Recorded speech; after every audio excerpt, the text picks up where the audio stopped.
आज जंतर मंतर और संसद के आसपास की जो तस्वीरें हैं वो सोशल मीडिया से लेकर के टीवी और सब जगह पे बहुत वायरल हैं। हम सब देख रहे हैं। इसी के साथ एक चीज और इस तस्वीर के बाद निकल के सामने आया है कि सोनम वांगचुक ने अस्पताल से अपनी 3 शर्तें रखी हैं सरकार के सामने और कहा जा रहा है कि अगर सरकार मेरी इन 3 शर्तों को मान लेगी तो वो अपना अनशन खत्म कर देंगे। इस पूरे मामले को अब एक बड़ा यू टर्न के तौर पर देखा जा रहा है। यू टर्न इसलिए क्योंकि जब इसकी शुरुआत हुई थी 6 जून को और उसके बाद से जब एक अनशन शुरू कर दिया गया, लगातार अनशन 20 जून को, उसके बाद से जितने भी बैनर थे, जितने भी पोस्टर थे, वहां पर इस्तीफे की बात कही जा रही थी कि केंद्रीय शिक्षा मंत्री नीट में जो भ्रष्टाचार हुआ है उसको लेकर के इस्तीफा दें। लेकिन अब कहा जा रहा है कि धर्मेंद्र प्रधान ने कहा है कि मेरी 3 शर्तें हैं, सरकार अगर इसको मान लेती है तो भूख हड़ताल जो है उसको खत्म कर देंगे। उनमें से अगर सबसे पहली शर्त की बात करें तो पहली शर्त है कि अगर सरकार शिक्षा व्यवस्था में बीती दिनों हुई चूक जैसे पेपर लीक, इन सब मामलों की जिम्मेदारी लेती है तो वो अपने इस अनशन को खत्म कर देंगे, भूख हड़ताल को खत्म कर देंगे। अब इसको थोड़ा सा और बारीकी से समझते हैं। जाहिर तौर पर है क्योंकि जब भी ऐसे मामले निकल के सामने आते हैं या हम लोगों ने देखा जब नीट का एग्ज़ाम लीक हुआ, उसकी परीक्षा लीक हुई तो उसके बाद से एक प्रेस कॉन्फ्रेंस की गई और उसमें कहा गया कि हाँ ये गलतियाँ हुई हैं। अब दूसरी शर्त जो है वो अगर सीजेपी के लीडर्स और संसद भवन तक पहुंच जाएं, सांसद हमें आश्वासन दें कि शिक्षा का मुद्दा संसद में उठाया जाएगा तो भी वो अपना जो अनशन है वो खत्म कर देंगे। और आज संसद का ये पहला दिन था, हम लोगों ने देखा मानसून सत्र में पुरजोर तरीके से इस पूरे मुद्दे को उठाया गया।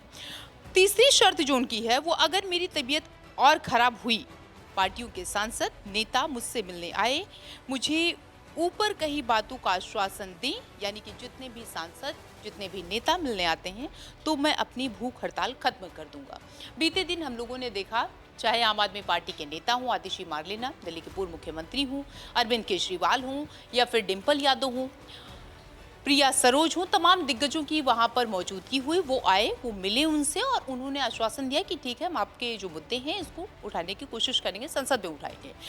अब यहाँ पर कहा जा रहा है कि ये तीनों ऐसी शर्तें हैं जिनको कहीं ना कहीं सरकार मान लेगी, क्योंकि किसी भी चीज़ को अगर किसी कोई व्यक्ति जो है 20 से 22 दिन तक धरना प्रदर्शन पर, भूख हड़ताल पर बैठा हुआ है तो सरकार भी सोचती है कि हम उस बारे में देखेंगे, सोचेंगे और उसमें जो भी चीज़ें होंगी हम उसमें सुधार करने की कोशिश करेंगे। अब इसी मुद्दे को लेकर के कहा जा रहा है कि ऐसी शर्तें जो हैं रखी गई हैं, कोई बहुत कठिन शर्तें नहीं हैं, ऐसी शर्तें रखी गई हैं जो सरकार जाहिर तौर पर मान लेगी या फिर कोई भी व्यक्ति जो है उस अगर उससे संबंधित कोई ऐसी नॉर्मल सी शर्तें होंगी तो माना जा सकता है। अब आते हैं जंतर मंतर पर आज की स्थितियां कैसे बद से बदतर हुई हैं, क्योंकि कहा जा रहा था कि कल शाम से ही धारा 163 वहाँ पर लागू थी।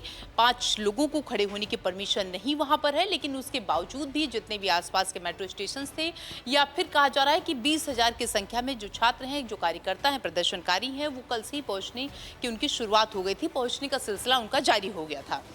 आज सुबह 10 बजे लाठीचार्ज हुआ। उसकी वजह ये क्योंकि ये आह्वान किया गया था बीते दिन शनिवार को जब सोनम वांगचुक को जंतर मंतर से ले जाया गया, अस्पताल उनको शिफ्ट कर दिया गया। उसके बाद से अभिजीत दीपके ने एक वीडियो जारी किया और उन्होंने कहा कि शांतिपूर्ण तरीके से हम प्रदर्शन करेंगे। किसी को भी इस बात का अंदेशा नहीं था, इवन जो पुलिस प्रशासन है उनको भी इस बात का अंदेशा नहीं था कि इतनी भारी संख्या में प्रदर्शनकारियों की मौजूदगी होगी। उसके बाद से वो संसद की तरफ आगे बढ़े, सारे जितने भी प्रदर्शनकारी थे। इसको देखते हुए, सुरक्षा को देखते हुए, उसको नजर रखते हुए जो संसद का मेन गेट था उसको बंद कर दिया गया। भारी संख्या में लोगों की मौजूदगी चूंकि थी ही और वो जहां पर कहीं पर भी उनको जगह मिल जा रही थी, चाहे वो रेल भवन हो, चाहे संसद के बाहर के गेट के बाहर की स्थितियां हो, चाहे फिर प्रेस क्लब हो, वहां पर वो बैठ जा रहे थे। बहुत सारे ऐसी भी तस्वीरें निकल के आई कि कॉन्स्टिट्यूशन क्लब के बाहर की जो सड़कें हैं, प्रदर्शनकारी वहां पर भी बैठ गए। इस दौरान अभिजीत दीपके का भी एक बयान सामने आया। उन्होंने कहा कि हम तब तक नहीं जाएंगे जंतर मंतर वापस जब तक हमारी मुलाकात या जो हमारे सहयोगी हैं उनकी मुलाकात नहीं हो जाती है।